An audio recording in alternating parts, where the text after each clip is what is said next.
ल है साथी हो यो खोटाङ र उदयपुर जोड्ने पुल यो 2 वर्ष अगाडि भदौको भेलले भत्काएको थियो। यो यो यो विशाल भट्टराईले पहल गरेर बनाएको पुल थियो। यसको छेउमा चाहिँ हाम्रो घर छ, पुर्खौली घर। म यहाँ आएको छु, हेर्नुहोस् है।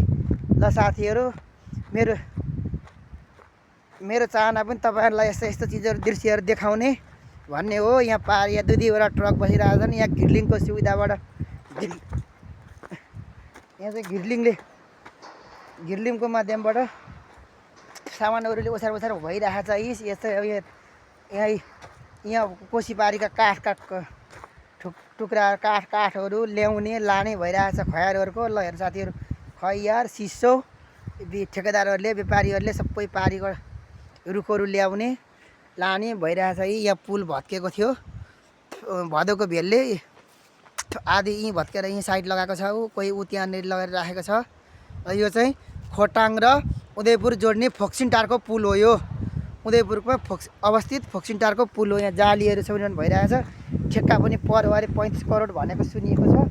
यो पुलद्वारा चाहिँ खोटाङमा सामानहरू लाने गरिन्छ। यहाँ यो पुल चाहिँ सप्तक सुनकोशी पुल, लम्बाइ 120 मिटर, स्थापना सबै यहाँ बोर्ड पनि छ। यतापट्टि यही यो कोसीको पुल हो। यहाँबाट पानी तारेको छ, कोसी पारी पाइपको माध्यमबाट तारेको छ। यही सुनकोशी पुल, सुनकोशी ब्रिज, लम्बाइ 120 मिटर, स्थापना 3 मा लेखेको छ। के लेखेको यो 3?